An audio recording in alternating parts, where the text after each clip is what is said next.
studied about the design and build procurement route and its variant. So today we are going to study about the public-private partnership procurement routes.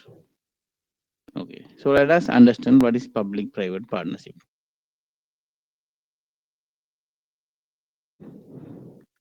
Okay, so to understand this one, let's say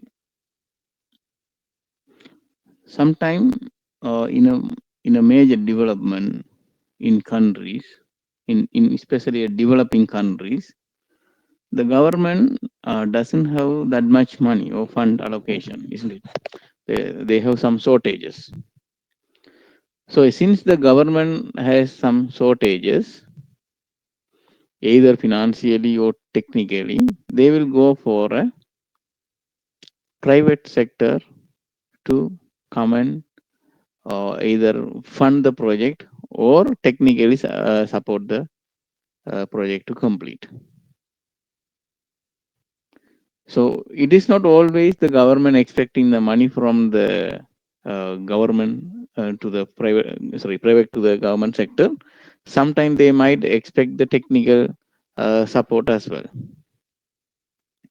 So that's what it's called public-private partnership. Somehow there is a partnership needed in between the public, that means the government sector and the private sector, in order to do a massive development. Okay, so what will happen? Let's say uh, every year the government has the fund allocation, right? You might know they have every time in parliament they are going to tell how much the budget for this year. Am I audible to everybody? Just tell me. Is it low sound? Audible. Okay. Clear. Good. So that budget is allocated. Let's say this year we are going to develop the highway. Okay. There's no allocation further to develop the hospital or school in particular year. So what do you think about the development of that country? It's going to take some time to complete all the infrastructure if they are not calling the private sector to support them. Yes, it is going to. So why then public sector, okay, calling them? Because there are shortages, either fund or some technical issues. Now, what is the benefit to the public sector? The benefit to the public sector, they can develop the infrastructure, right? They can develop the infrastructure in a country. Now let's talk about the private sector. Why they are interested to support the public sector? What is the benefit for them? Profit. Okay, yes. They can get a good return on investment. Otherwise, do you think they are going to invest for nothing? They don't do like that. They want a return on the investment. So it is a long term project. Okay, what do you mean by long term project? Now it is not going to be for a 1 year, 2 years like that. It's going to be like a 25 years, 30 years, 40 years contract. Okay, so there are so many subdivision available under the under this procurement rule, but it depends how it's going to happen at the end. But however, the similar characteristic you can understand all over this variant of this procurement route. Okay, now let us understand. Um, there is a PFI. PFI mean private finance initiative. We will study about that. It is a one of the variant under the triple P, public-private partnership. Now, as I told you, the difference between the PFI and the triple P, in under the triple P, the government doesn't expect any. Okay, most of the time, the government maybe not expect the fund from the private sector. Sometimes they might need some other support, like technical support. But under the PFI, always government expect the financial support from the private. So under the triple P, it is optional, but under the PFI, it is must. So that is the only difference between the PFI and the triple P. Okay. So now let us understand how this government taking the money from the private investor by having the proper agreement for a long term. Okay. Say let's say the government have the very big land, but they don't have money to build a hospital or library or a school, and the private sector come and do that task. Okay, and they are trying to build the they are trying to build a hospital or a school or project, whatever it is. Okay, now how the the government going to pay them back? That is another question, right? Okay, let's say they are developing the highway. Okay, let's say they are developing the highway. Once the public sector, like a government, okay, they did this project themselves. Okay, is that public paying anything to use the road? Normally, it's free of charge, isn't it? They will take the money from the public by tax or VAT. But when this project done by the private sector, and how the government going to pay them back? There are many ways. Number one, they can government itself can pay them without disturbing the public while they are collecting the tax or VAT. That is one. Second, is there any other way while using toll gates? Very good. Toll gates. Every vehicle passing through that road, they have to pay an amount. So directly, who's paying? The general publics are paying to this private sector. Let's say how many years will go this kind of arrangement? It's a long duration. Sometimes it go lifetime. So once the public sector invested the money into any project, they are going to have continuous income. So that is how they are motivated. Now, what is the advantage? That's very simple.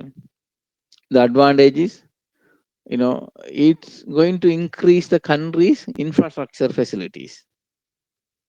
So good for the developing countries. Okay.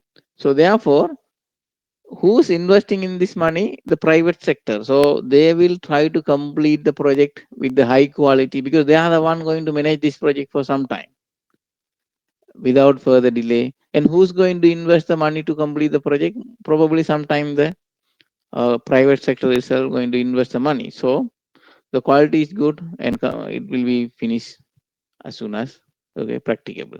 Then the ROI, okay, is very good because you don't the government doesn't need to invest this money to this project, so they can divert that money to the other project. And also the operation and maintenance cost will be bear by the private sector. Okay, so and the risk is transferred to the private sector. So there's a win-win situation for private and the public sector. Okay, so it is allowing to develop the country very quickly. So now what there are so many other advantages. Okay, you can understand this. Now let's go to the disadvantage. Tell me what are the disadvantage we have.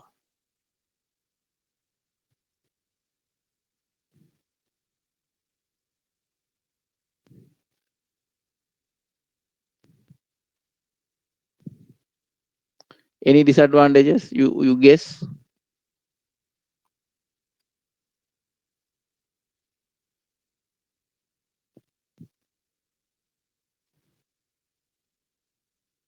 Cost to the public. Very good. Yeah, the public might pay. That's true. Yes. So the every single citizen should pay the amount, and the private sector taking the risk. So that risk actually ultimately paid by the public. And also under the this particular procurement route, do you think every contractor case, they can have the capacity to do this kind of project? So it's kind of a monopoly. Only a few contractor, biggest investor had a uh, ability to do. So that means there's less competition.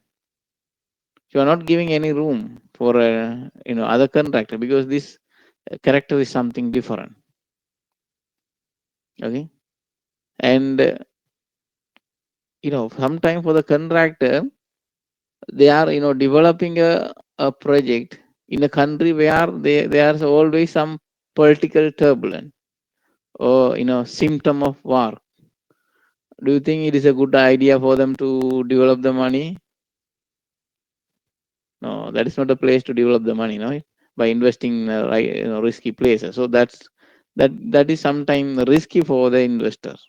So they don't come. And as long as risk is increased, they will put their risk premium. Okay. And other side, the government sector, the people are supervising this project. That they must be a experts. Otherwise, hard to manage this contractor. They will go in their own way. So this kind of procurement route, we can see PPC 2000. Okay, but are we using in this kind of thing in the Gulf region? No, mostly no. Okay, but this kind of a procurement route good for a developing country, not for a developed country. Okay. Now this PFI, next procurement route, it is a variant of the triple P. I told you only one difference under this. What is that? Only one difference. Under the triple P and the PFI. Can anyone remember what I said?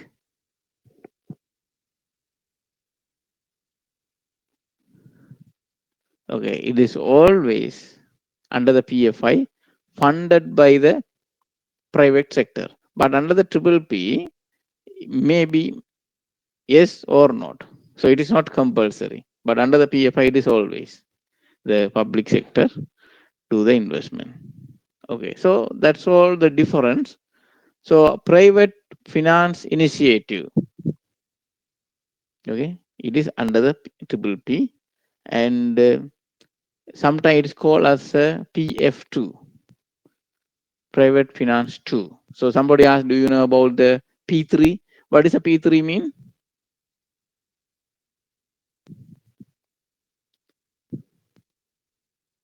P3 mean public private partnership. Okay. What is a PF2 or PFI? It's a private finance initiative. Just be remember, okay? These are the name they have given. Okay. So there are so many methodology available how to do this. We will look at that one by one. Okay. So this information what we have discussed about the private sector and the government sector arrangement, we already covered under the triple P. That is, I just put so many wording here. Don't get confused to give you some more idea. You understand? In simple principle, what you have to understand under the triple P and the PFI, where government and the public sectors are trying to complete a project as a partner. That's all. But how they are doing and all, okay, I have give some wording, so you just go through. So this is to promote the development of a certain country where they are going toward the development. Okay. So okay. So now when come to the PFI, I told you how the investor getting the money back. Okay.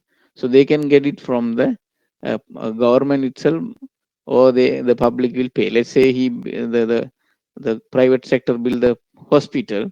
Every patient visiting there, they have to pay them.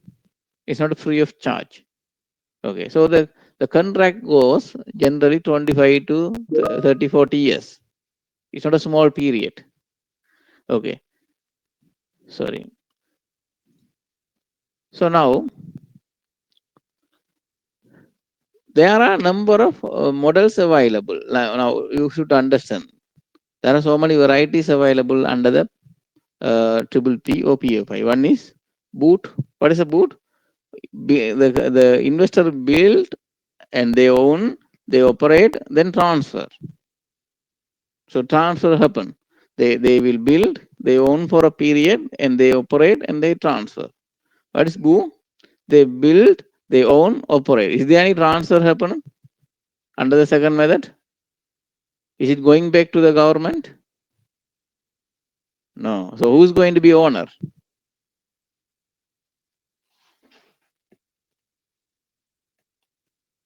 Private. Very good. Third one, build, operate, transfer. Who's the owner under the third one?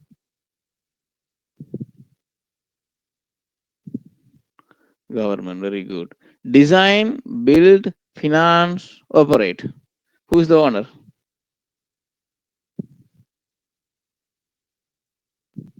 Design, build, finance, operate. Who's the owner? Government. Yes. Fifth one, build, lease, transfer. Finally, who's the owner? Okay. So let us understand uh, whatever it is. Okay. Whoever the owner, you should understand what is going to happen in realistic. Okay. So carefully listen. Okay. By for this government, okay, there's no ownership given. They have got the permission to design and build. They have, some time to finance and operate, but they never had a ownership. But agreement will be okay. They will operate for so long a period.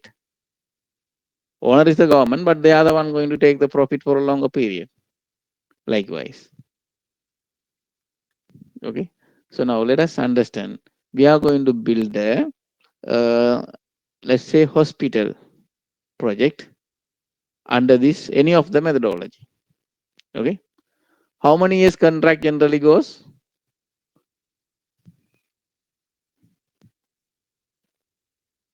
How many years contract? 25 to 30. Let's say maybe go 40 years also. Okay.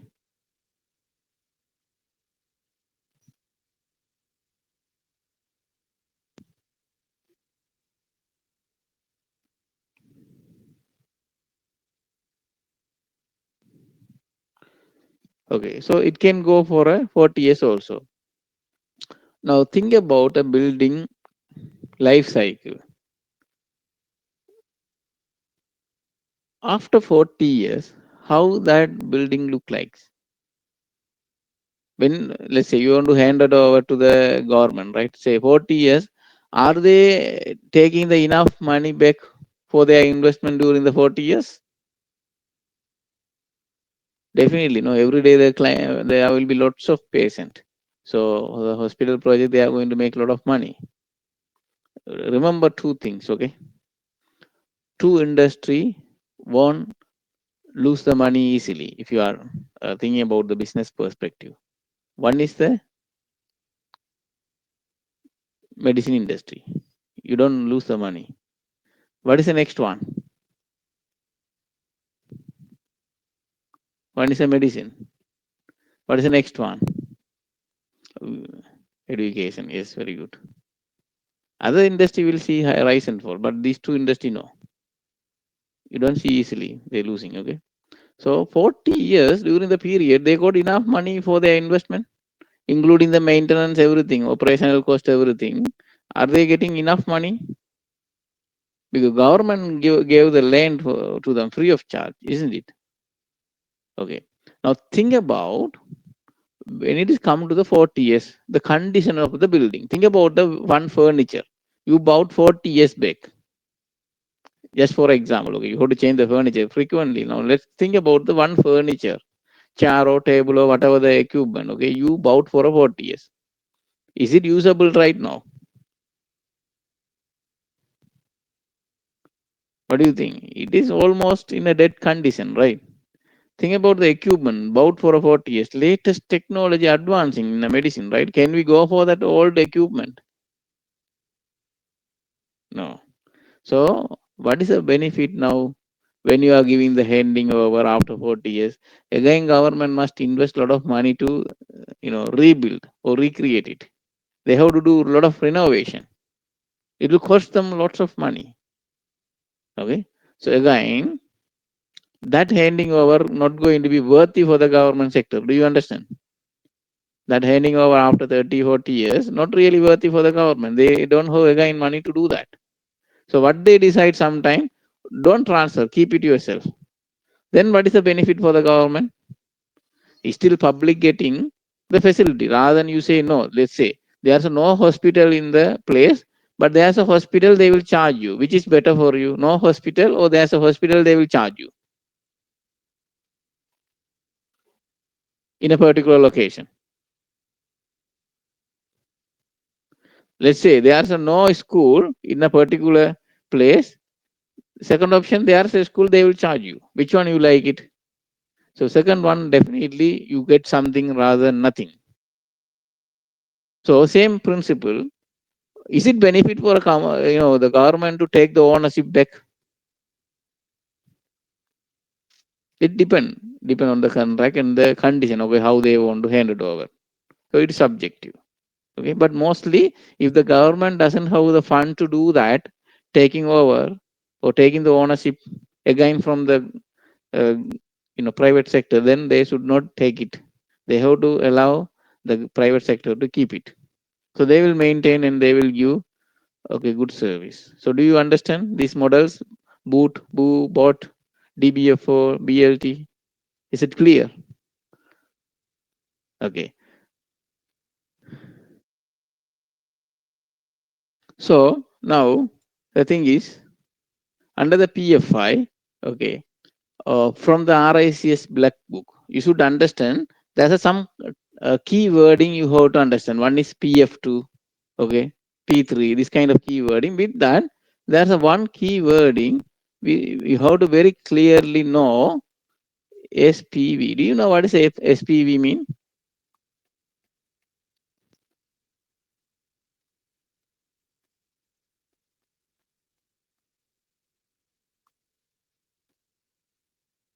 Okay, they might ask you in the interview. That's what I'm putting this. Look here, the person who's become an investor, it is not a one person actually. Do you think one investor have all the money? Sometime no, isn't it? So actually that team developing this project called SPV. So that SPV called special purpose vehicle. What is that? Special purpose vehicle. It's not a vehicle you are driving on the road. This is a key word. Do you understand? Special purpose vehicle. So this is a key word. So if somebody asking, do you know what is a SPV or special purpose vehicle? Do you know how to answer? Okay, I will explain you. This special purpose vehicle consists of local authority doing the approval, some government sector, right? Some guarantee scheme, some funders, right? Some contractors. Okay, there are soft contractor, hard contractor, I mean designer and the builders. Okay, and some shareholders. There are so many people collectively together called SPV. Do you understand? Special purpose vehicle. Now, is it clear? It is from the black book. I sent you already the notes already. Everybody received the notes. There you see the black book. Have you all got the notes? Okay, sure. You got notes. In case you didn't receive, just alert me. Okay, I sent already. So it is from the black book. Do you understand? Somebody asking what do you mean by SPV? Are you able to answer now? These are all the parties involved in the PFI or triple P. You can say. Okay, is it clear?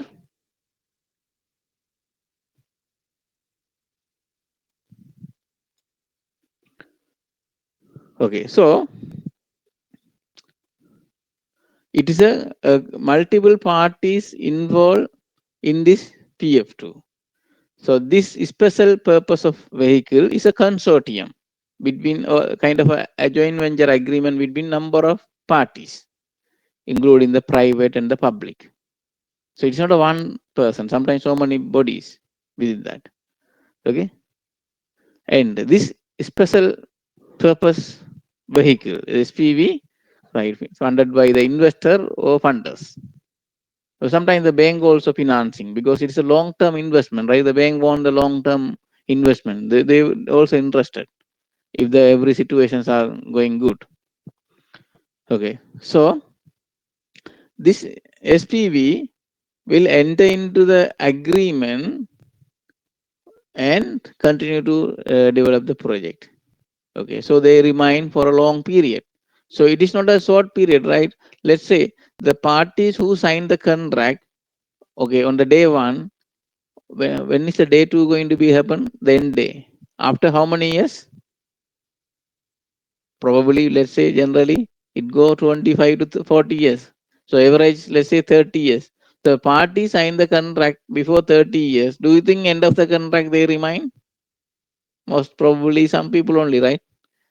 The people may die, isn't it? So it is a very long contract.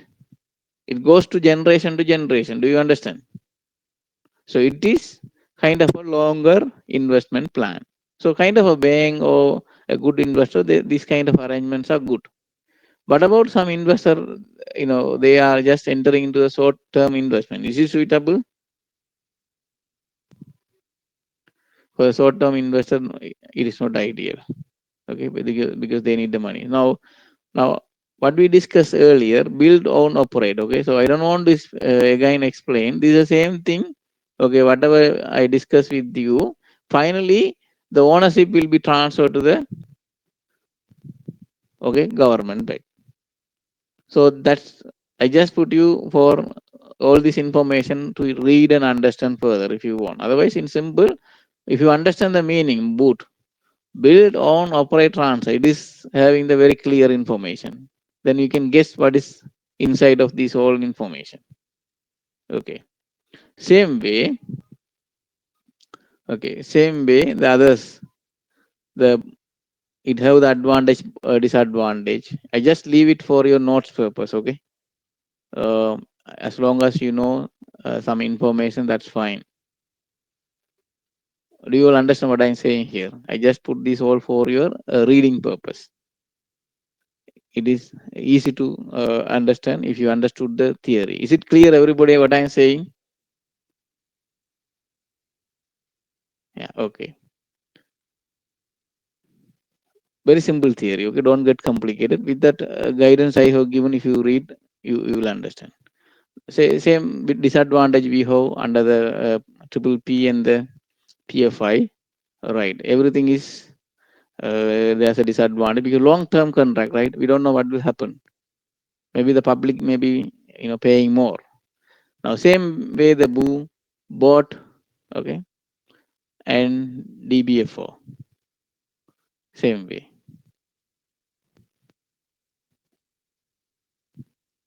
So every methodology have their advantage, disadvantage. Okay, so I don't want to read, that's what I skip because it is just to give you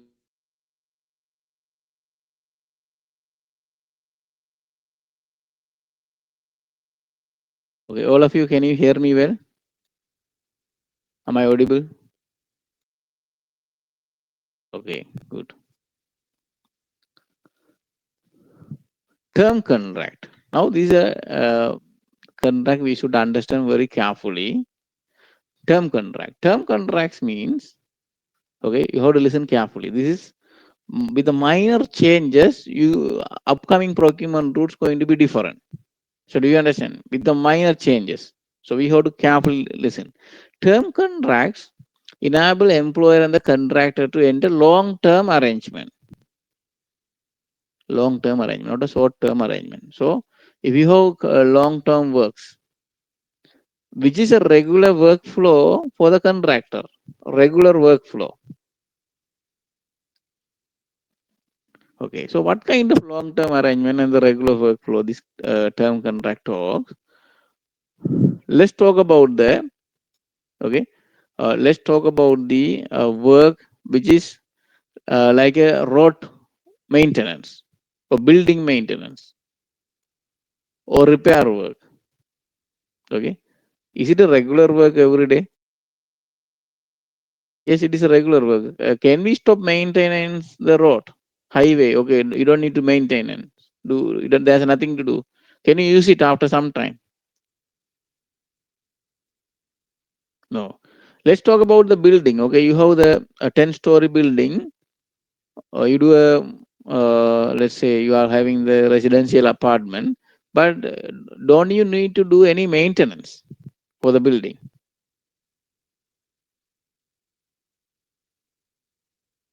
Yes or no?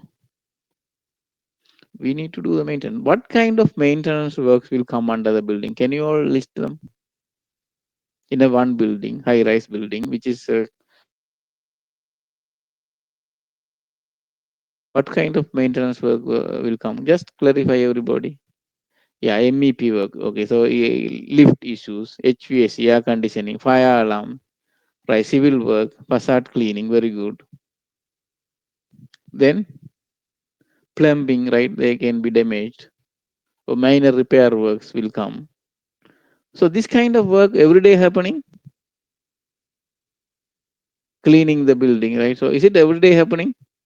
Okay, every day, everywhere we are going to have the HVAC problem or plumbing issues or electrical shortage.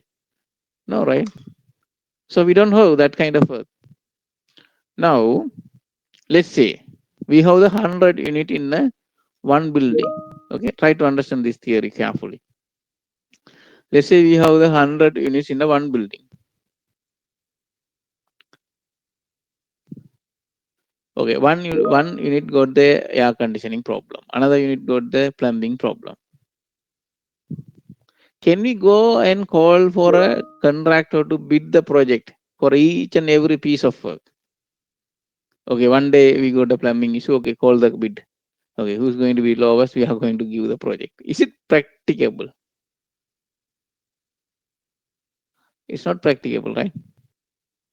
So to avoid such a thing, let's say like a maintenance work, you can't predict when the work will come, isn't it? Can you say, okay, today there will be a damage. Okay, we have to go and repair. Tomorrow there will be a plumbing issue. Can you guess like that? Can you tell the contractor this is how, okay, this much of work going to be happen, you have to tell me lump sum price. Can you do like that? No, isn't it? So what will be there? You enter into the long-term agreement for a regular workflow.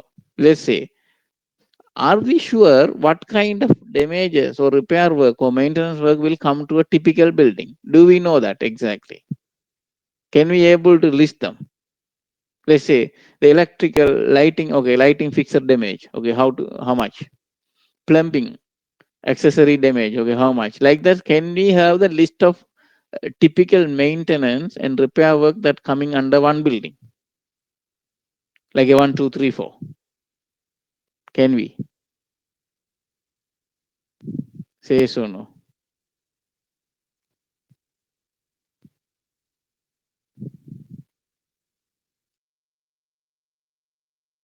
Quantity wise, I don't ask you, but list wise, can we give a list without quantity? Yes, we can give the list. Now, can we ask the contractor price each item? Price each item. How much you will? So that price will be retained for a 3 to 5 years. Let's say no hikes. Okay, no escalation in the price. So this is how it happened. So there is a regular flow of the work. You are agreeing the rates only. That's a term contract. You agree the terms only. Okay. So once the repair comes, you just call the contractor. He will come immediately and do the repair work. So what is the benefit? The occupant don't get delay to get the maintenance or repair work to be done. Otherwise, it will be too much delay and uncomfortable to the building occupant. So this kind of term contracts actually very helpful to do a regular maintenance and the repair work, or even the minor improvement work, like you want to do some adjustment or upgrade in the existing structure, you can do, but you have to agree the rate. That is applicable only for a existing asset for a specified period. You have to understand, okay? Existing asset for a specific period. So this is very useful contract for that. Okay. So What is the benefit? Rather, you enter into each and every maintenance work, repair work with the different bidders. You enter into one agreement with the one bidder for a longer period, and you are fixing the rate. But can we define the contract sum when we are entering into the agreement? Can we define the contract sum? No. So, what type of contract would be worthy for this? What type of contract? Measure and value, yes. Measure and value most probably better because you are listing the uh, item. Yeah. So, in order to obtain the competitive rates, what you are doing, you are just listing the typical work involved and they are getting the quotation for you. Okay. So, the term contract differ from the lump sum contract. You are understood, right? It is not a lump sum contract. Okay. So, we cannot exactly define the scope of work during the tender stage. Do you understand what is this point standing for? It is cannot be go under the lump sum because you can't define the scope of work. Okay. So every repair work or maintenance works are okay instructed through the call of order. So they will say some company refer to work order, but actually it's a call of order. So that contractor will price it and give their quotation. So it is a remeasurable contract, and whatever the work done, it will be remeasured and paid according to the rate you agreed. Okay. So now the term contract. Okay. Remember. Okay. I talked about you the type of contract, right? It's a measure and value. So if you have the list of pre-specified scope of work, like I told you, plumbing repair, electrical repair, air conditioning repair, or maintenance work, you can go for a measure and value contract. Now, let's say some work we cannot measure, right? Incidental work, okay? Some tile is damaged, okay? We have to replace them. We can't measure it, okay? So, what do? You go for a day work basis. Day work is you agree the amount under the day work basis and you are going to utilize the resources using the agreed rate. So all in rates are in principle will work. Again, it's like a measure and value, but under day work basis. Okay. Sometime you have to bring the specialist to do some work. Okay. So again, it's going to be based on the agreement. Either you have to pay, visit wise, you have to pay lump sum amount where you have some agreement, or you might agree okay terms with the specialist contractor like a maintenance of the lift. It's a regular work, right? So you can agree amount for a 1 year or 2 years as a lump sum. Is it possible? Yes, you can. So again, under the term contract, you can go for a measure and value, some extend day work, some kind of work you can go for a even lump sum amount. Is it clear what I'm saying here? Like a maintenance of the lift. Let's say you want to clean the every floor area. Can we go for a lump sum since we define the scope of work? What do you think? Cleaning the building, cleaning the facade. Can we go for a lump sum? Yes. So try to understand. If you can able to define the scope of work and the frequency of the scope of work, yes, you can. If you can't define the scope of work, but there are probability it's going to happen, then you have to go for a measure and value or day work basis.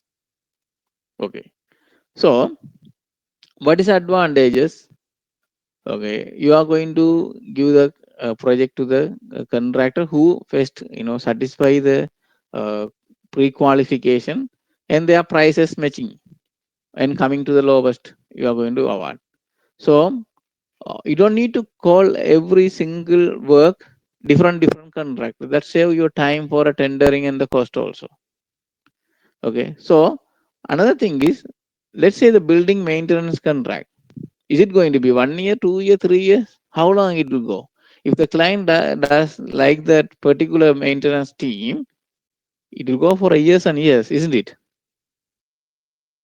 Construction contract of the building may be 3 or 4 years, but maintenance contract not going to be like that. It can go for a 10 years, 20 years, 30 years. So is it good to maintain the good relationship or not? Always it is whatever the contract, better to maintain the good relationship. So this contractor become familiar with the client requirement, so they will keep on continuing the business. So it's a long term benefit for both party. And any repair or maintenance work come, the response will be quicker. Now let's say you are staying in an apartment. If you call for a repair work, let's say your AC is got repaired. Okay, it's not working now. Temperature outside is 50 degrees. Can you survive inside the building? Is it comfortable to you? That maintenance team say, okay, I will come after 1 week. Just bear with me. Is it possible to you? Harder, isn't it? Whereas the maintenance team, within the 1 hour of your call, they come and repair. Which one you like? The quick, response. So the comfort for the occupant. But we have the disadvantage. Can you guess what are the disadvantage here? If you are very clever, there are some disadvantage.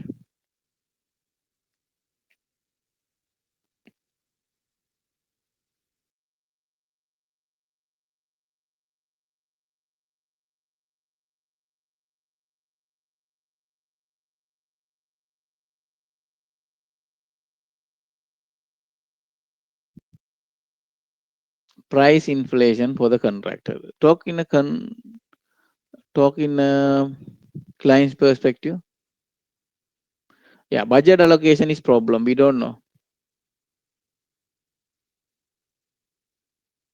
Yes. Anything else? Any other issues? When I saw the next point, you can understand. So what is that? Contractor purpose? No, no, no. Contractor purposefully cannot delay. They have to, you know, deliver the task immediately. Otherwise, they get the bad KPI. Okay, let us understand one by one. One contractor, isn't it? Once you selected, maybe they are after 1 year, 2 years, a new maintenance team comes to the industry. You don't know. You are not familiar. You just like that particular contractor. So there will be a favoritism. So you are depending only one single contractor. Do you understand? So that's a problematic. Second one, are you sure all the time we have the maintenance and the repair work? Do you know every day we have the repair and the maintenance work in a building? What do you think?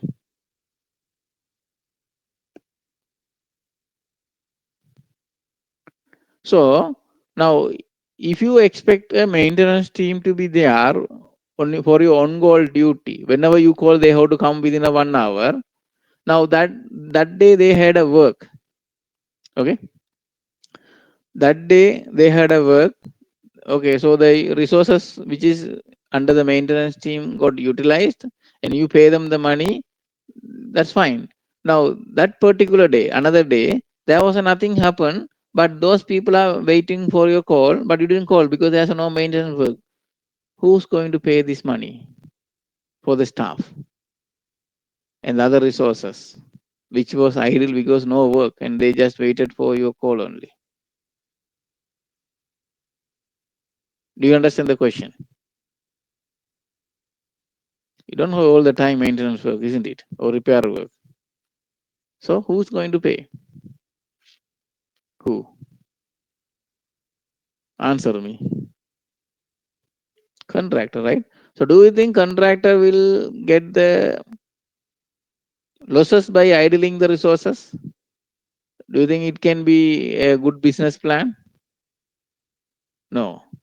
So what is expected? In case work is there or not, you have to keep the standby team, right? So that payment to be agreed. You understood? That payment to be agreed. You should have that agreement. Otherwise, It's hard for the contractor to keep idle the resources. They don't know when you are going to call. You might call or they might no call. So there must be a payment for the idling charges. Otherwise, no way the contractor can manage it.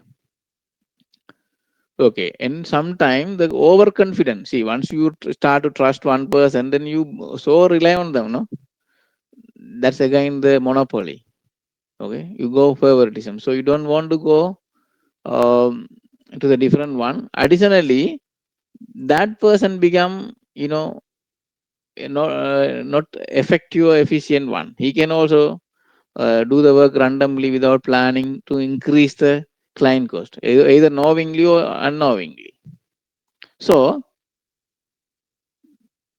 this is the okay contract good for a regular maintenance, and it will go 3 to 5 years in general, and any party can terminate the contract as normal practice.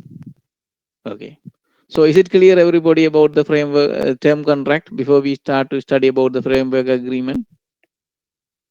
If you are clear only, we can go to the next one. Otherwise, you will not understand. So are you clear?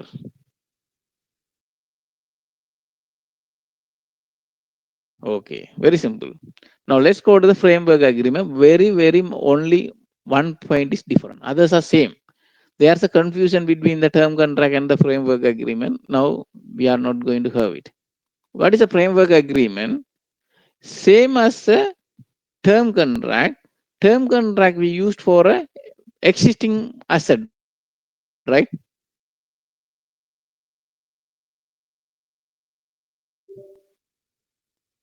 The term contract we have used for a existing asset, like a building or road work, road maintenance. But in the framework agreement, we are going to construct the new asset. New asset, okay?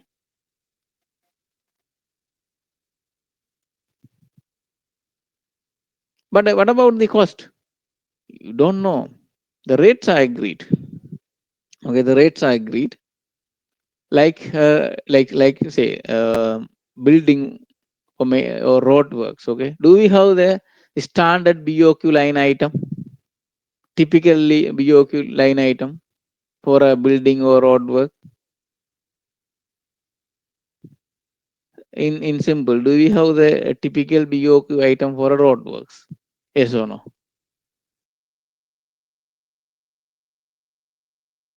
So what will happen? You take the typical BOQ item like a schedule of rates and get the rate from the contractor according to the work you are going to pay him. You don't have the work ready, but whenever the works come, you will going to call them as a call of duty, okay, or call of order. So that's only the difference, okay. So only the minor difference, as I told you, the term contract for an existing asset, framework agreement for a new asset. Is it clear? Okay. So only I will repeat. Okay. Frame Uh, in the Mr. yeah. Yes, when you mean new asset, you mean like they just now finished the building or they still didn't build it? Okay. Under the term contract, like you have already building or you have the road, you are calling for a maintenance work. Whereas that is already existing asset, isn't it? On the existing assets, you are trying to do a small improvement work or maintenance work or repair work. That is go under the term contract. Under the framework agreement, it's also similar, but you are trying to develop the new asset like a new building, new roads, but under the schedule of rate. Okay, you got it now? Okay, where we are using the Yes, framework sounds clear. agreement? Yeah, in principle, where we are using the framework agreement, let's say airport project, okay, like Dubai International Airport, there's a framework agreement. And if you have a highways development, okay, it's a framework agreement. If you have the harbor or oil and gas project, you have the framework agreement. Okay, there's a new asset. Even the oil and gas project, we have the term contract as well, framework agreement as well, both. theoretically you have to be very careful, okay? But if you talk practically, some people are confused with the wording. They really sometimes call the term word, okay, term contract as a framework agreement, or vice versa, framework agreement as a term contract. Do you understand what I'm saying here? Okay, it is there in the industry. There's a confusion how to name it properly. Now we are know term contract used for a existing asset for a maintenance, repair, or minor improvement work. Like for example, you have a building, right? You want to do a small changes or modification, that can go for a term contract. Framework agreement to build a new asset, like a new building, new roads, okay, or new projects under the schedule of rate. But one contractor, let's say you have the rate for a foundation work, brick work, block work, finishes work. Okay, you can keep on building number of building using the same rate. It's this contract not for a one project. So every project you go as a work order or call of order. So that under the call of order, you will give the detailed drawings and all. Then contractor will price his. Or if you have the the incomplete drawing, contractor will do the work according to the your construction drawing. Then you are going to measure the work based on the rate you agreed and finalize the final account for each and every work order independently or individually. Do you understand?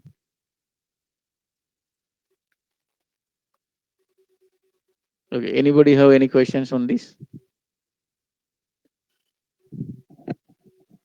Mr. Munoz, this framework agreement works same like SOR, like the rates are confirmed but not the scope. Yes, yes, correct. You can go for a measure and value contract only mostly. Now let's say, uh, from my experience, okay, in the airport, the contractors are working for a 30, 40 years, but using the same rate. How come? What they do, they agree the rate initially when they are started with the client, okay. Then after some time, any inflation happen, they will keep on revise the rate. So that is there. So they will keep on revise the rate after some time. So they can change the rate. So that familiarity is there within the client and the contractor. That is also for like expert uh, projects, like oil and gas project. They can't bring the new contractor. So who already knows the works, they only can do that work. Okay, you got idea?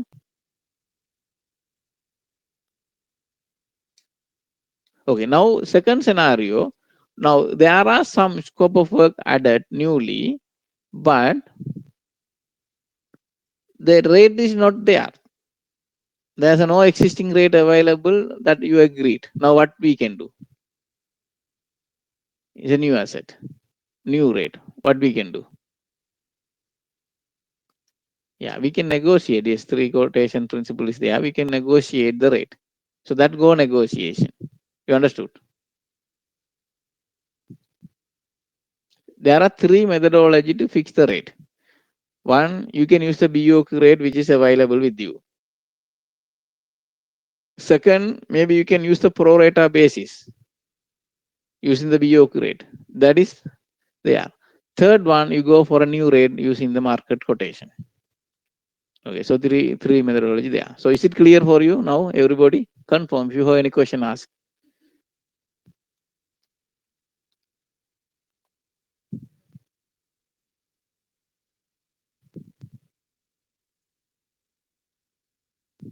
Okay.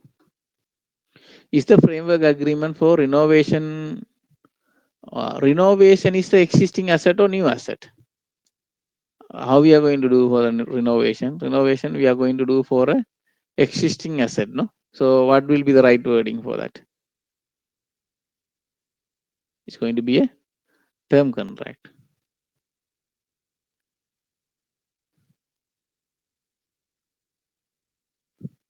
Okay. Sometime you can't define the scope of work for renovation, no? So maybe you have to go for a cost plus or day work basis. Is the scope defined? Do we have the drawing and specification to be agreed? We cannot say like that. Rate is defined. The rate is defined. under the framework agreement. But the scope of work no need to be designed when you are going for a project work order, because it could be finalized during the final account time. So maybe the client has the time to deliver the detailed drawing gradually, one after one, based on the scope of work. Okay, is it clear?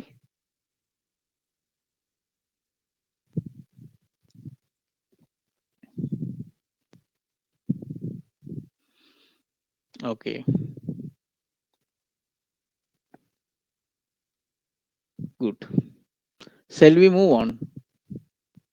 Okay, we are involved in a building renovation. Okay, renovation project in a design and build. The decline is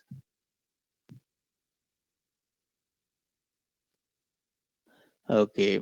Yeah, see, if you are calling the contractor to do a renovation work under the design and build, you must have the scope of work that should be, at least employer agreement must be fixed.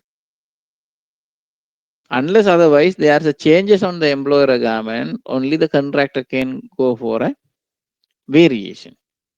I believe there are some changes happen in your employer agreement. Is that? Then yes, it is difficult. So suppose not to call for a design and build. Maybe you can go for a rate which is agreed. Or worst case scenario, daily base basis. Okay, daily rates are not really a good rate. It is including the overhead and profit, and it is not advisable to use the daily rates. Better to have the schedule of rates. Two, if you don't have a proper employer agreement, then he will come and tell so many variation. It's hard to measure the variation.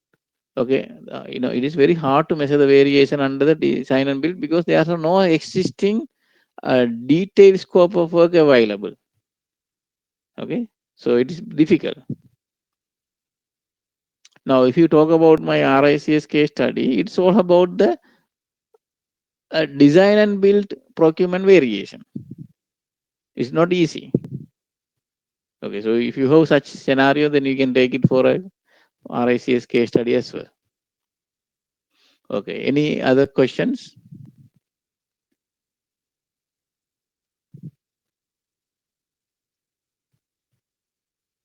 Okay, good. If you have any question, ask me. Confirm, are you all clear? Or is there anything else?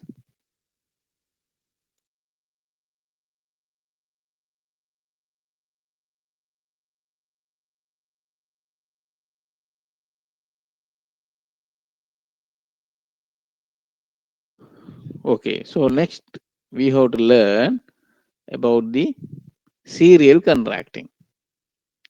Serial contracting. What do you understand from this word? Maybe is it familiar to you?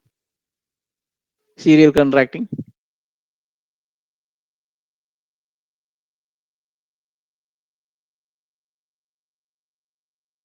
Is it familiar wording? Have you hear the serial? Yes, serial tendering. Okay.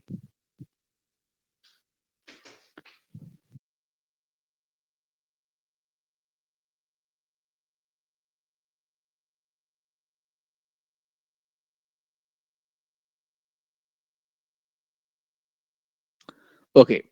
So let us understand what is a serial contracting. So now we know what is a framework agreement and the term contract, isn't it? Slight different only. Okay. It's look like very, very small procurement, but slight difference. What is a slight difference?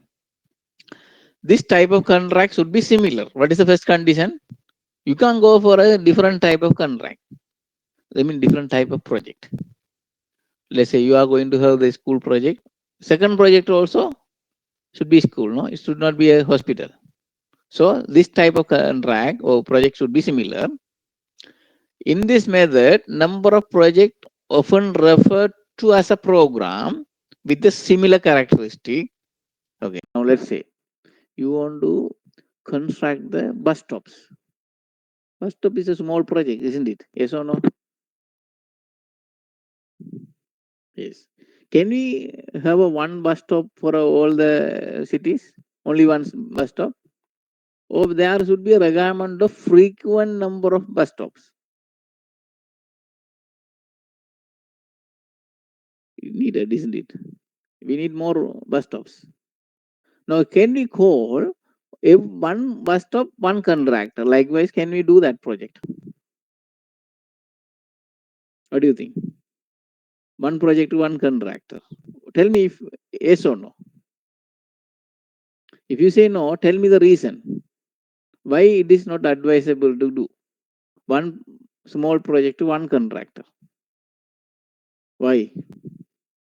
What is the benefit?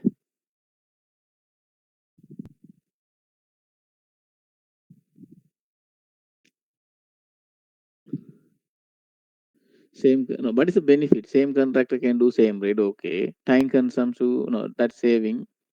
One contract, okay. Any other things? Overhead and profit margin is high if you go for a different contractor. Every contractor will add their separate overhead and profit margin. Let's say one construction team, right? They can be utilized with the number of skilled labor with the multiple projects. So one engineer, site engineer can visit number of location per day. So that overhead is very less compared to one contractor. You give this task, one engineer and individually he is just sitting in the one location and monitoring. So you have to pay more money, and they have the rental charges for running cost and so many other charges. So it is so high, isn't it? So if you have the similar project or like a mini project in a multiple location, serial contracting is better. Okay. So you don't need to go and do a tender again and again with the multiple contractor. Okay. So it is very easy to give to the one contractor. But what about the contract for each and every task? Let's say the bus stop in a one location A in a one city and another same design, same okay characteristic, but in a different city. Is it same? Can we go for a same price?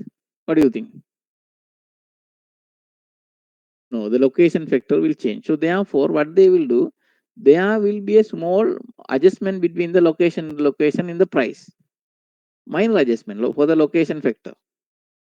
Okay, let's say you are going to construct the one bus stop in a very isolated place. You are going to do the construction of the bus stop in a very hectic traffic area. Where you will charge more? Isolated place or traffic area? Definitely the traffic area, because so many things are will obstruct you to do the work. You have to take so many permission. Okay, so therefore, yeah, it will be cost. So can we? But what is the understanding here? The one contractor, so easy to negotiate the contract. So do you understand? Every single project will have the separate contract agreement. What about the term contract and framework agreement? Do we had a separate agreement, separate contract for each and every project?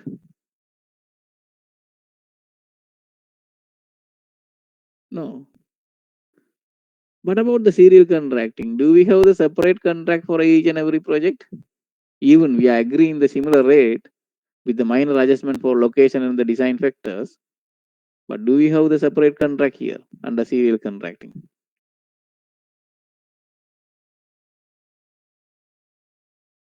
What do you think? Yes, we have the separate contract. So that is a difference. Somebody asking you what is the difference between the framework agreement and the term contract? You should know what is the difference. Existing asset, new asset. Okay. What about difference between this term contract or framework agreement compared to the serial contract? Similar project, different contract. Each and every projects are having the different contract. Okay. So it is good for to build a similar typical project like the supermarket chain, bank branches. Likewise, you can keep on develop the different project. So Serial contracting is usually a good a continuity of the work and also save the money for retendering and negotiating the contract term. And also, yes, it is good for a client and the contractor relationship, so they can do a good job. So there's an advantage, right? So it is a long term contract. It's not going to stop with the one project. So it's a long term contract. So the client can get a better benefit from the contractor. So he will give a best prices, isn't it? Like you are going to do only one project, you are going to do 100 project. Where you will give the best price if you are a contractor team? Definitely 100 project. No, similarly, you are going to buy a one mobile, you are going to buy 100 mobile, or like a one car or 100 car. As long as you buy more, you get more discount price. Same way, serial contract. Okay, the contractor will do a good price. Only one time you are calling for a tendering. Okay, no need to call 100 times for a 100 project. But we have the disadvantage. Now, guess what is the disadvantages?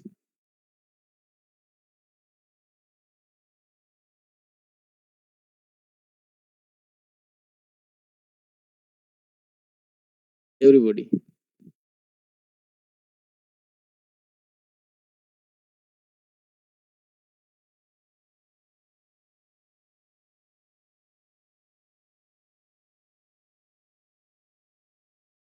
Yeah, definitely no competition. Yes. So we rely on the one contractor definitely. So this kind of project can go only for a similar contract, similar project. Okay, you can't go for a one project is a school, another one is a hospital, another one is a residential. No, this is not that contract. Similar type only.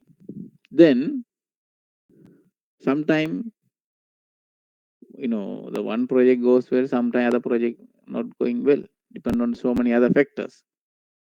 So maybe the clients may not, or both party may not satisfy some extent. Okay, and the scope of the construction is limited. You don't do more than that work. And also, you are not going to bring the new contractor. Once the contract is awarded, let's keep on move. So you are not giving a chance for the new competitors. So monopoly is there. So the new entity in the market will lose the business. Okay, so serial tendering, serial contract. We can connect it, isn't it? Yes or no? Serial tendering and serial contract. Okay. Is it understandable? Yes. If you don't understand this, you're never going to understand the next one. That's what I'm asking you. Is it clear? Serial contract, similar project, repeating number of time, the contractor entering with the agreement with the client, depend on the each and every project location and other factors, you have to enter into a different agreement for each and every project, but only one contractor and similar project. That is a condition. Is it clear? If anybody have any doubt,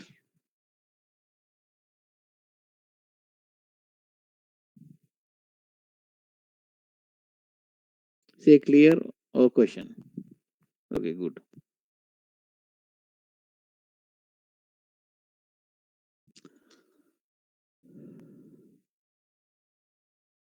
Okay, so now next one, I am going to discuss about you continuation contract. Serial contract, continuation contract. Is it look like similar? Serial continuation. What do you think? Yes, definitely, right? It look like similar, isn't it? But we have to be very careful, okay? Only very minor deviation, okay? Small deviations are there. So that's what I told you. You should understand this one to understand next one. So continuation contracting, only small difference is, okay? Somebody can ask you, can you explain the difference between the serial contracts and the continuation contract? In the serial contract, what do you do? Right. Number of projects, similar project, one contractor. That is serial contract. So one is contract awarded to the same contractor in series. No competitive prices. Okay. Okay. So this is about serial contract. We learn. What is a continuation contract now? This is a point we need to understand. You enter into a one contractor and you give the project. Now that contractor become favorite contractor to the employer. Okay. So what do you do for the next project? You like that contractor, but that different project. Okay. The first project may be building, second project may be shopping complex, but you like that contractor. What do? Employer going to use the same contractor for next project. But are we sure next project going to be a similar project? Like in the continuation contract and the serial contract. Is it the same matching now? No, it's not matching. He want to continue with the same contractor. Different agreement for different project, but different project, not a similar characteristic. Okay, so do you understand that is only the difference between the continuation contract and the serial contract? Is it clear? The very less notes we found on the continuation contract. Okay, because very minor difference between the serial and the continuation. What is the difference? Can somebody explain?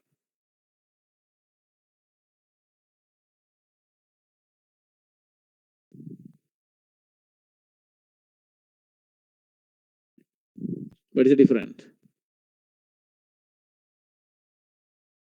Contract the same but project different. Very good. Short and sweet answer. Okay, everybody clear about this?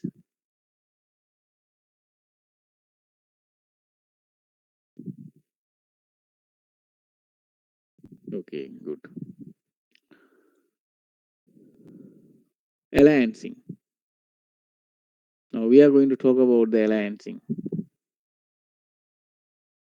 Okay, yeah, working under same contract with a different activity. Okay, no, not same contract, same contractor.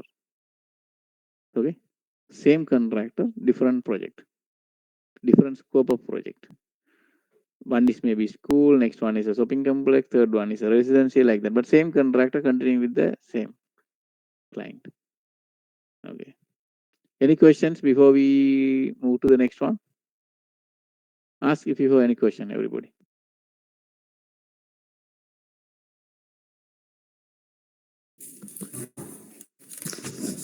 Mr. Manas, this continuation contracts, we cannot do it for a government body, right? It depends. Say if the government body also they might have some preference. Let's say they that particular contractor more attracted to the government entity. Maybe they can give the same project by discretion. But government has some protocol, no? Some every time they have to go for a tendering. In that case, they cannot. But if they have influence, they can do also.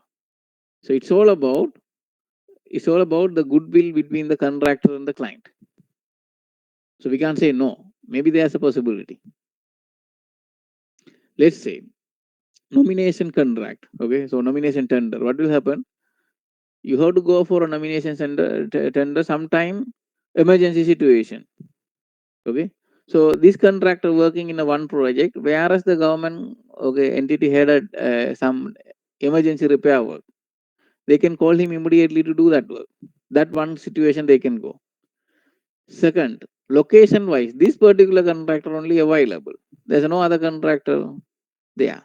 They can go. Expertism wise, this is the contractor only expert. There's no other contractor, exist on the same caliber. They can go for. So there are some possibilities. Still they can go. Do you understand?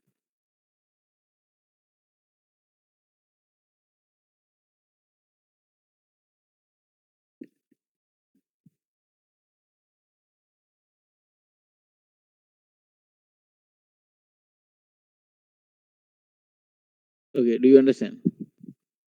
Okay. In serial contract, can the rates be different based on location? Yes, because every locations are having the different factors. The material rate, labor rate, everything will be changed. So even the facilities like water, utility, and other things, maybe the local rules and regulation will change. So you have to change your rate according to location factors.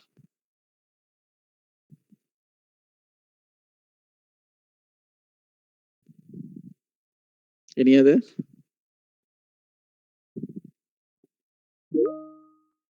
In continuation contract, do they have to use same rate for the similar item even though the project is different? Maybe yes. If the location factor not impacting. Okay, maybe yes. Let's say you are having the project A, same location, project B. Okay, different project, continuation contract. So that one particular item, like a boundary wall or fence, it doesn't impact by the any inflation. So we can use the same rate for the next project. But let's say that first project was done 3 years before, and the material same, everything is same, but inflation happened. Now can we use the same rate, even though similar item with the new project? We cannot. So it is subjective. Okay. Do you understand now?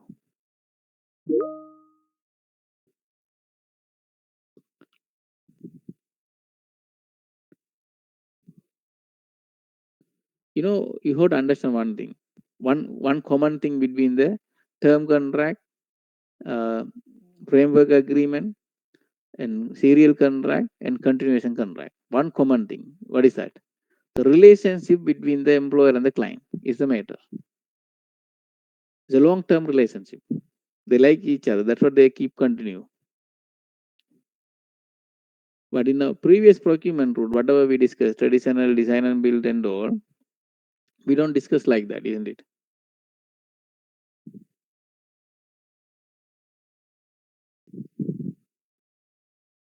Okay. Any other questions?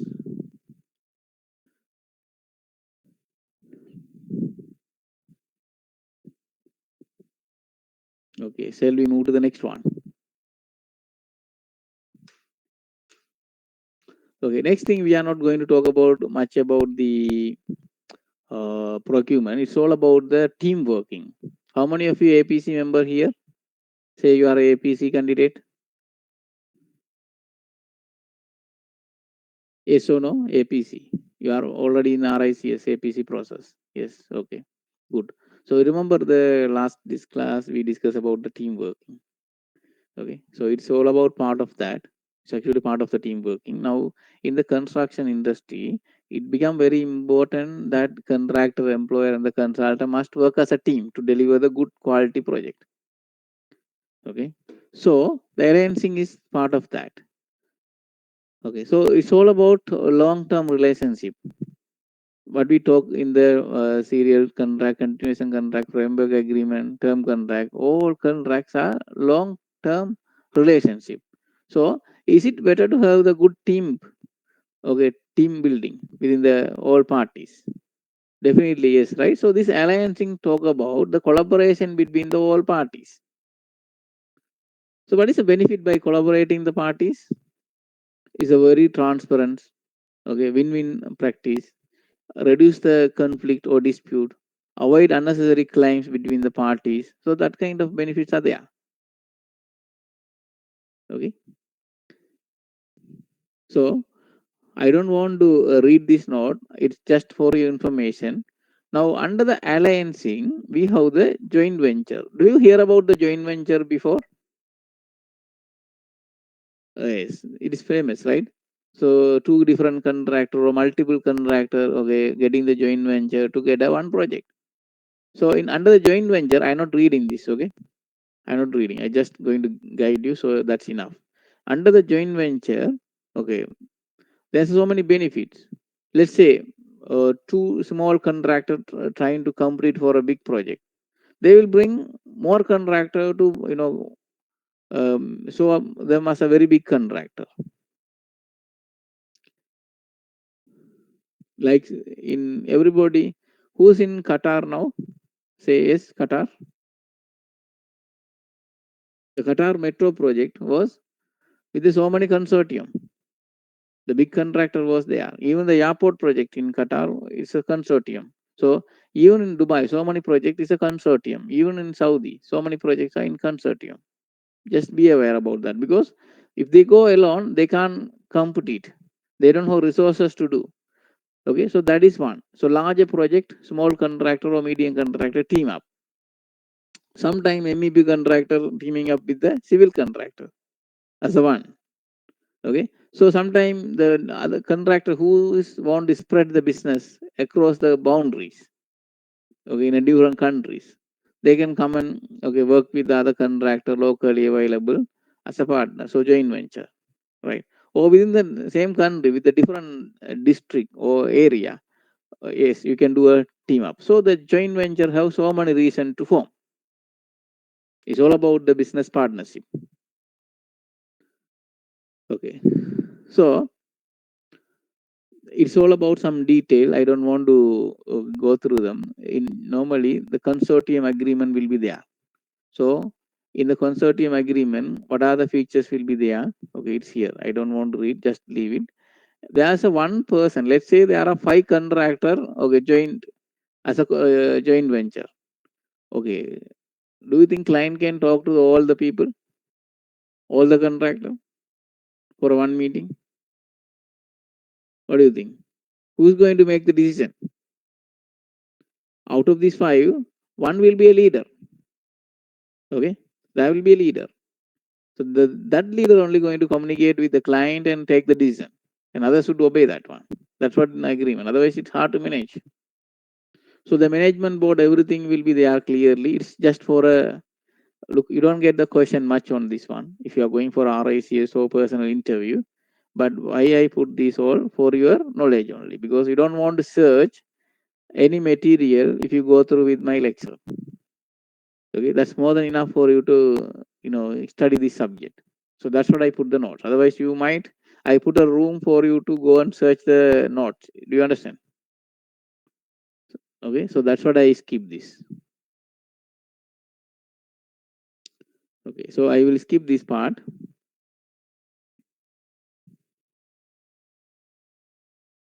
Now, when come to the partnering, okay, when come to the partnering,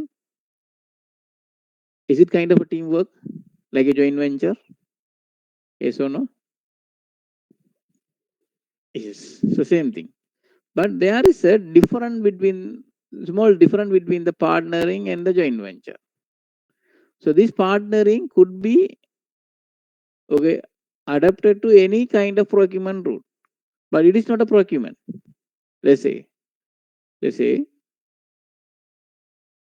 in the traditional procurement route, there's a three different parties involved. One is a consultant, contractor, employer. Who is doing the design? Contractor and the engineer. Who is doing the construction? Contractor, right? Is there any gap between them? Management wise, is there any gap?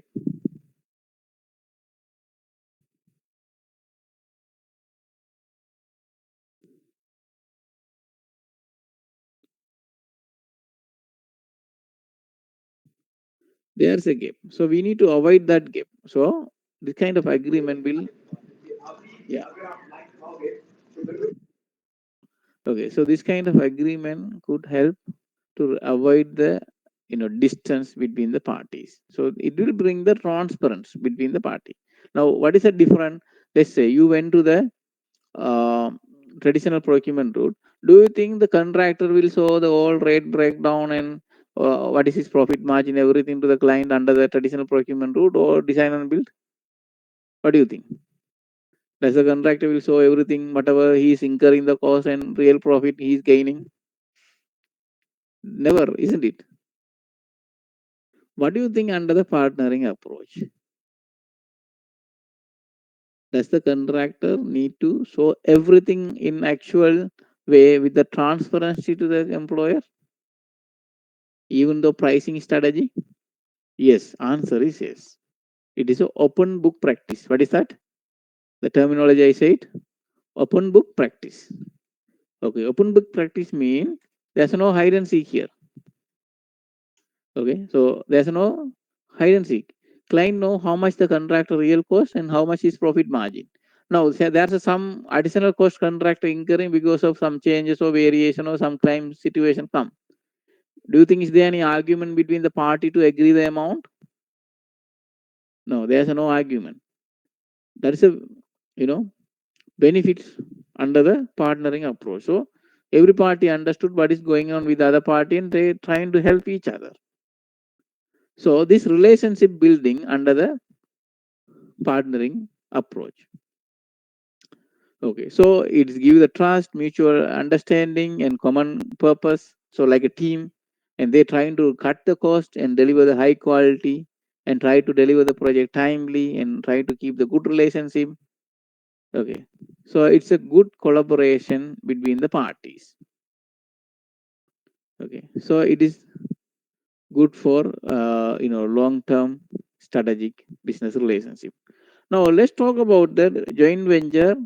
It's kind of a partnering, but the joint venture can go only for a one project. Do you understand? If the project is over, joint venture is finished. What about partnering? Can do a partnering for a long purpose and longer term than the joint venture.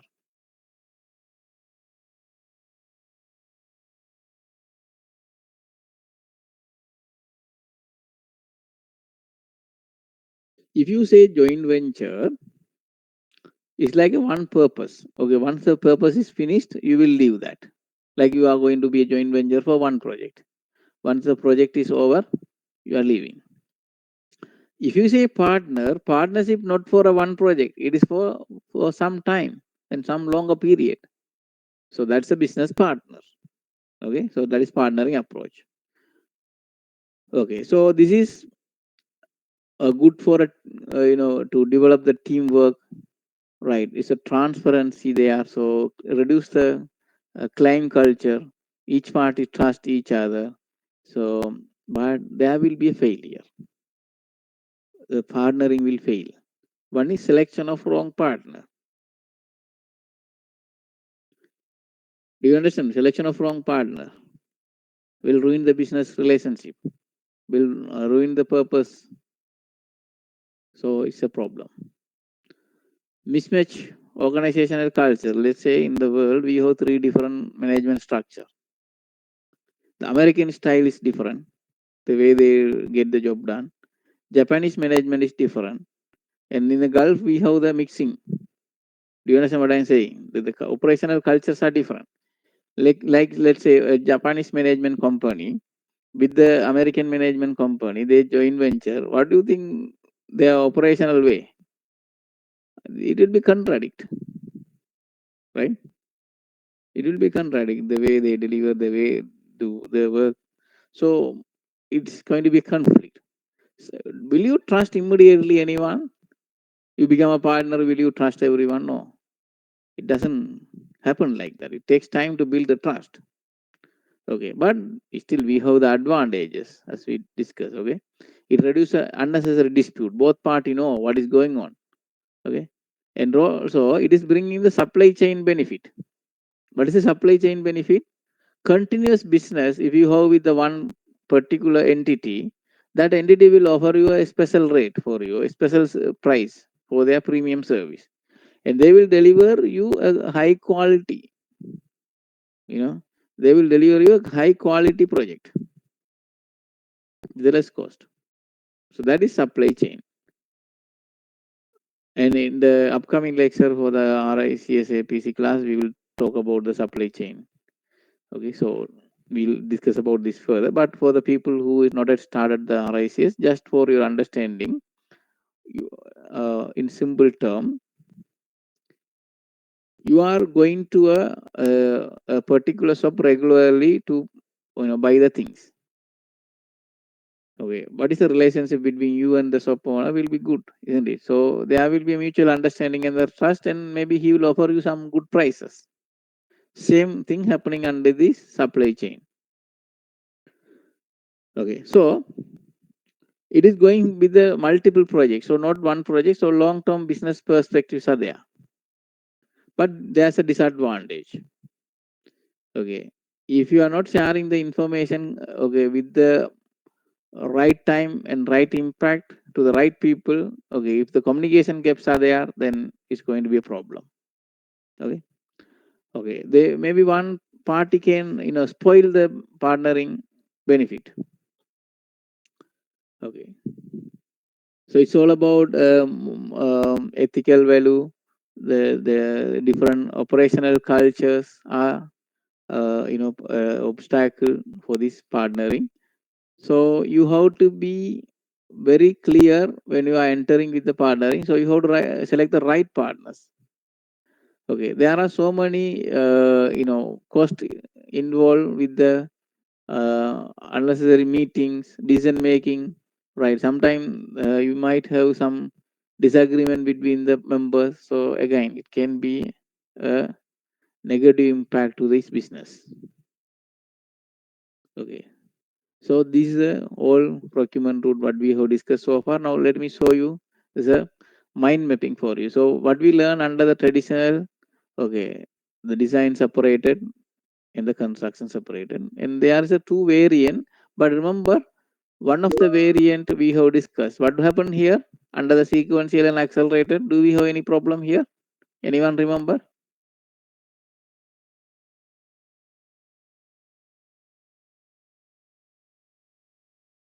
Recall it. Okay, there's some problem I have discussed here. Yes or no? Okay, study that theory part. Under the design and build, we had a three variant. So design and build compared to develop and construct. Where we have the more quality?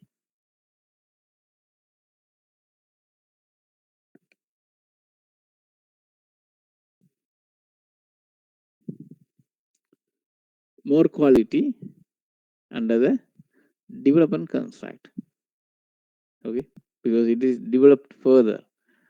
Turnkey, it's not about the quality. Remember, okay, turnkey is more functionable. Now, when you give the project under the design and build package deal and the turnkey, which is more functionable project, you have to do nothing. What is that? Which procurement route? Turnkey. Okay.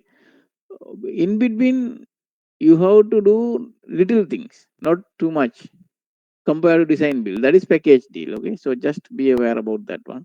Whereas develop and construct is the ultimate way to achieve the quality what you are trying to achieve under the traditional.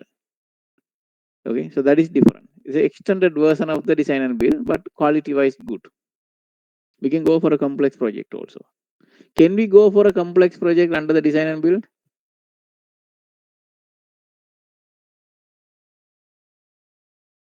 Yes or no? Can we go for a complex project under the design and build?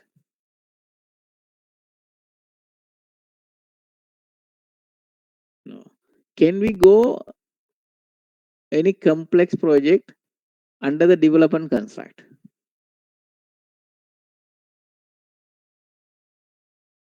Yes, we can go.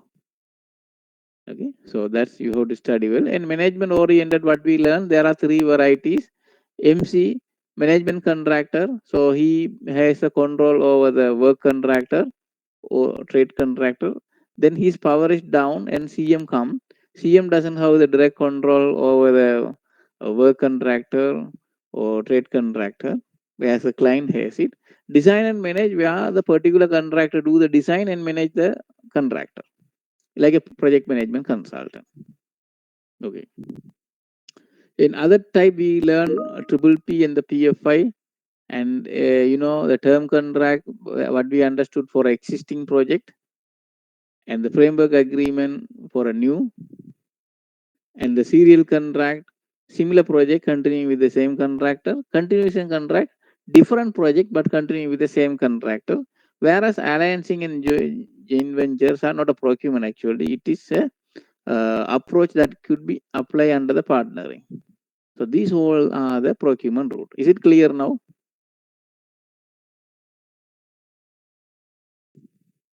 Okay. Now this is a time to give you some more clarity. So are you all focusing? I need another 5 to 10 minutes of you. And carefully listen, okay? The theories of the construction industry, theories of the QS are keeps developing, is keep evolving. Now what we learn type of procurement route, okay, is about how to get the project done, isn't it? How to get the project done. Now this methodology, everything's are defined how the what is the responsibility of the contractor and the employer, yes or no? Under the each and every procurement route, define the responsibility of the party. where this defined responsibility, roles and rights and responsibility of the each party mentioned in the procurement under the condition of contract. Yes or no? Condition of contract, which is form of contract, is the one defining the roles and responsibility. Okay.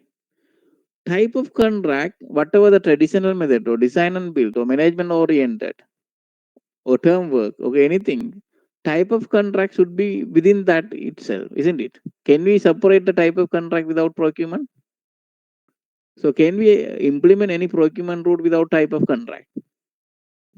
What do you think? So it is connected. What about tendering method? Can without tendering methodology, can we bring the contractor on board? Okay, so what I'm trying to say here, procurement means not the one we just learn, okay, only. Procurement mean it is tendering methodology, how to get the job done. Okay, procurement mean how to get the job done. That means you need to have the tendering, type of contract, form of contract, and the procurement route. What we discuss here, combination of all these only procurement route. Do you understand what I'm trying to say here? It is not just alone what we learn here.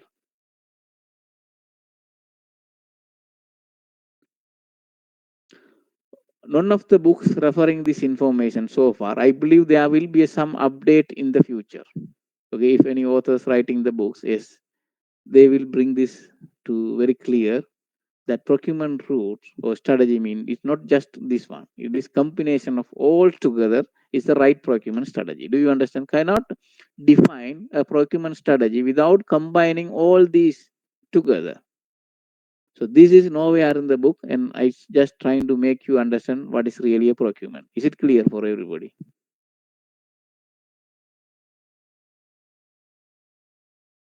Yes. So what is a procurement really? You have to select the suitable tendering methodology. Then you have to write the suitable. You have to select the suitable procurement route. Then to implement the suitable procurement route, you have to select the suitable form of contract. To agree the payment mechanism, you have to select the suitable type of contract. That all together is the procurement route. So with that understanding, we will wind up today's lecture with the procurement rule. It's a long subject, but we come to an end. Now, before you all leave, and before you ask any questions, okay, I will be staying with you if you want some time to answer any question. I am going to put a type of contract recap session for all of you if you like, but not in Tuesday. It's going to be on Wednesday or different day. Are you all really happy to attend? Maybe it's good for you.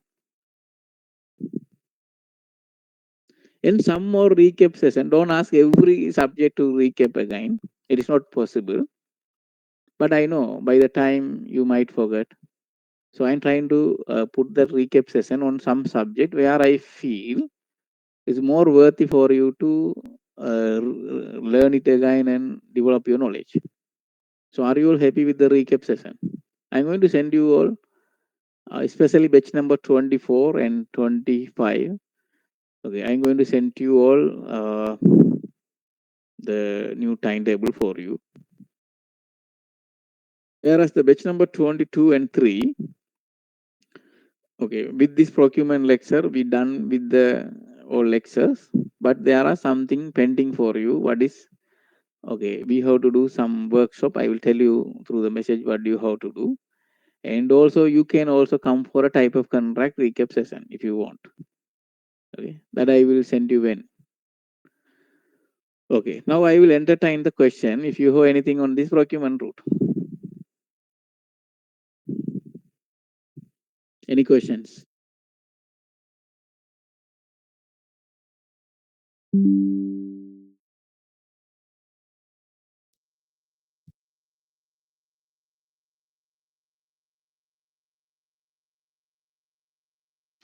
Okay, if no question, 22, batch number 22 and 23, please stay with me and others can leave. Okay, so I have small instruction to you.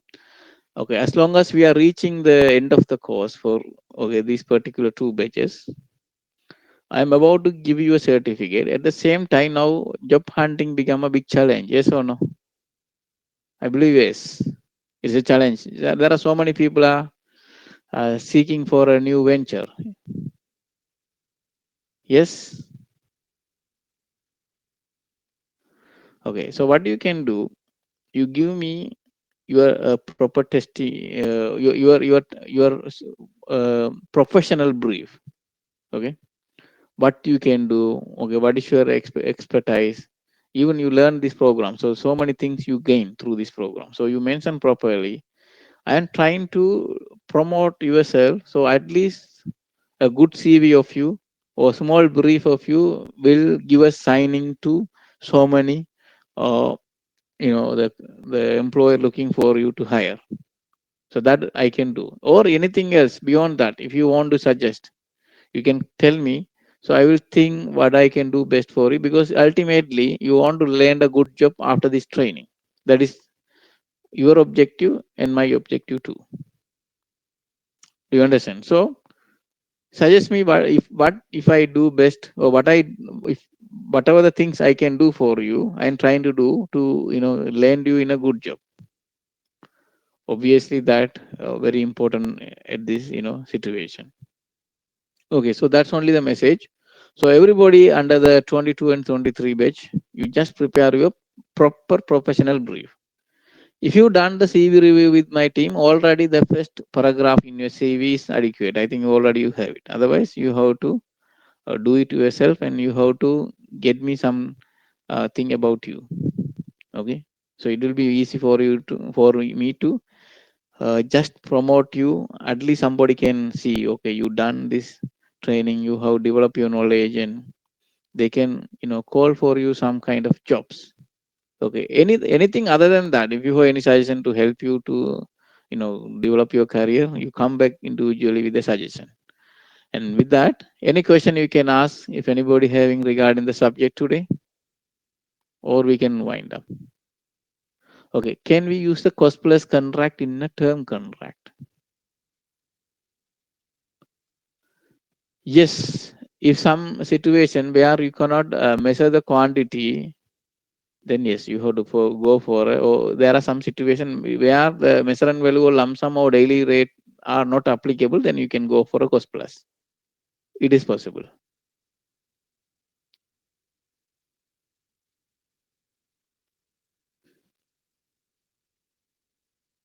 Okay, any other questions?